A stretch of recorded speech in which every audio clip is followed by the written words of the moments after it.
We want to make sure our clients have their wills and estates in place. We want to check to make sure that their beneficiaries on all their accounts are up to date and they have copies of them in writing. Should there be an emergency, you want to have all of that in place. Another category on the financial action checklist is often investment planning, and that could be any number of things relative to their investment portfolio. So after we rewrite the notes, we're going to begin to put together the financial action checklist, which is what we want to primarily review with the potential client in the second meeting. And sometimes there's more topics than others. Sometimes it's more income tax intensive.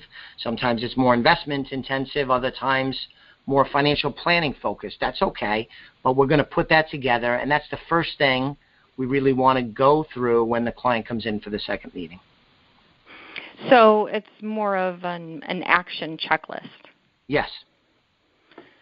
Good. Yeah, it's less just all recommendations, because a lot of the terminology in the financial action checklist will be like, we use the word consider, because we may not even know enough to make the recommendation. Like I mentioned before, we may have to check with the tax professional to make sure that we have all of our ducks in a row before making the recommendation. Sometimes we're waiting for documents from them, and depending on the documents we get from them, we'll determine what the ultimate recommendation is. So some of it's specific recommendations, and others it's things that we ought to work on in the early phase of the expected business relationship. And it provides a nice glimpse for the potential client to see that holistic approach you referenced earlier, Lindy, that we're not just trying to do investments, although we do that very well and bring a lot of competence to that area of financial planning, but we're going to look at lots of different areas to help the client across a wide spectrum in the financial planning process. Good. So, I mean, it just seems like we're really looking out for the client, and I think we feel really good when we're presenting this checklist to clients or to potential clients. What is your experience with their normal reaction to that checklist? It is unbelievably favorable. I did a meeting just a couple of days ago with our new client, and we've had a lot of success. We're recording this towards the end of 2019. We've had a lot of success this year attracting new clients from a variety of different sources. And the financial action checklist, I think, is one of the very best features of the relationship early going, because it gives both parties a roadmap as to what needs to get worked on.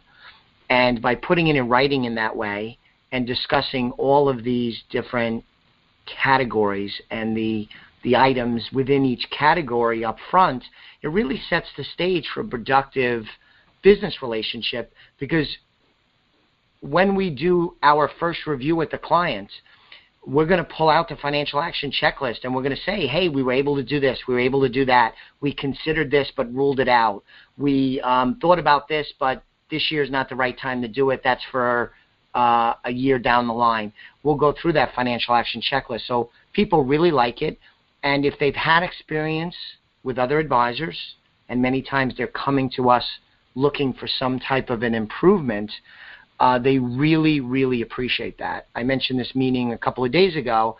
That was exactly the case. They had an advisor, and as it turns out, a couple of years ago, they spoke with our client, Lindy, and our client gave our name to this person. And the person decided not to call us. They were going to go with someone else that was kind of already a family kind of thing or whatever. It was kind of the path of least resistance. But then a year or two later, they became very disappointed with the relationship. And then they went back to our client again, and they called us. And the relationship, they said that they were not being heard, that there was no proactive communication, and that it was mostly a one-way relationship. They weren't wronged per se, but they were looking for something more. And when we showed them the financial action checklist and presented the checklist, it became very clear to them that what they were looking for is what they were finding in the relationship they were about to start with us. And again, that's why they're our newest new client. And they know up front that when we do our next review with them, we're going to go through the financial action checklist, and we're going to need to work with them over these couple of months to attend to the financial action checklist so that they are as happy when we do the review as they are when they sign the paperwork to be our client. Good. So you give them this financial action checklist, and really at that point, it's more like, here, this is yours, take it. This is how we think you should move forward. And they can choose to either work with us to accomplish that or take that and work on it themselves. What is the benefit of using us? I know this is a little salesy. I'm sorry, but what's the benefit of working with us to accomplish those goals? I think it's exactly what we've talked about in this discussion, is that we want to help people. We have a lot of technical knowledge. We have a lot of credentials. We have a lot of years of experience. So those are some good starting points. Additionally, after 2 meetings now, we will have gotten to know the potential client. They will have gotten to know us, heard me answer questions, talk about financial topics, go through the different financial action checklists. They will have sized me up. They would have sized us up. And the advantage of going with us through this process, culminating in the financial action checklist and the rest of the proposal, is that if they feel comfortable moving forward, we have sown the seeds of a successful, long-term, fulfilling business relationship. It doesn't always work out that way, but the advantage is that we went through a really good process to begin the relationship, and that sets the stage for a good long-term business relationship, as I just said. And if the person is appreciative of working in partnership with someone across the financial planning spectrum, with insurance, estate planning, income tax planning, investment planning, if they're open to that, then we're probably going to be a good match for them. And at this point, after the 2 meetings, both parties should feel pretty good about it going into it. And if we do that, and we do that well, there's a good chance everybody gets what they want out of the deal. Well, I think that's good. I mean, do you have any other comments or anything that you'd like to say about, the interview process, or things that you think people should know about us? That's an interesting question. I think they should know that we try really hard. When you're dealing with investments and these different planning topics, much of it is out of our control.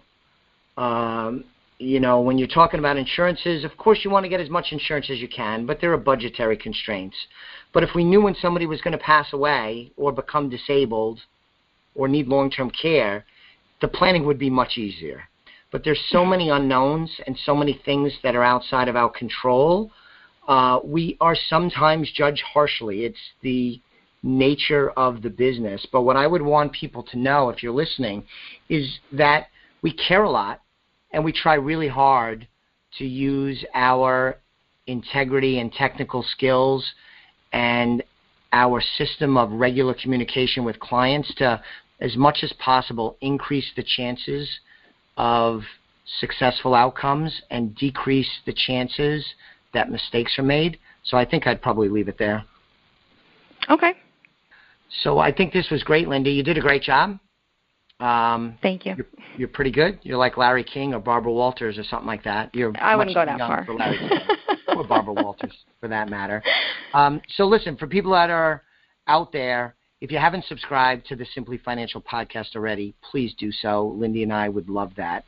Additionally, go to our website, www.elliottwealth.com, and at the site, you can find out more information about Lindy, myself, the rest of the team, and if you're not a client, you could sign up for complimentary consultation. We could either do it in person or remotely.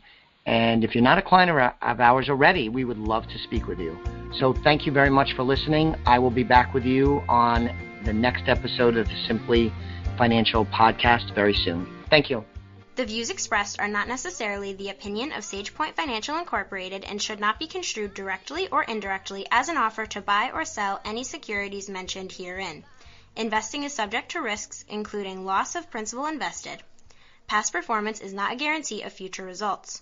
No strategy can assure a profit nor protect against loss. Please note that individual situations can vary. Therefore, the information should be relied upon when coordinated with individual professional advice. Please note, the information being provided is strictly as a courtesy. When you link to any of the websites provided here, you are leaving this website. We make no representation as to the completeness or accuracy of the information provided at these websites, nor is the company liable for any direct or indirect technical or system issues or any consequences arising out of your access to your use of third-party technologies, websites, information, and programs made available through this website. When you access one of these websites, you are leaving our website and assume total responsibility and risk for your use of the websites you are linking to. Securities and advisory services are offered through SagePoint Financial Incorporated, member FINRA SIPC. Insurance services offered through Elliott Wealth Management, LLC, not affiliated with SagePoint Financial. Simply Financial is part of the Exvadio Podcast Network. You can find Exvadio podcasts at exvadio.com/podcast, the Apple Podcasts app, iTunes Store, iHeartRadio app, Spotify, Stitcher, and wherever you find podcasts. So join us and stay informed and entertained.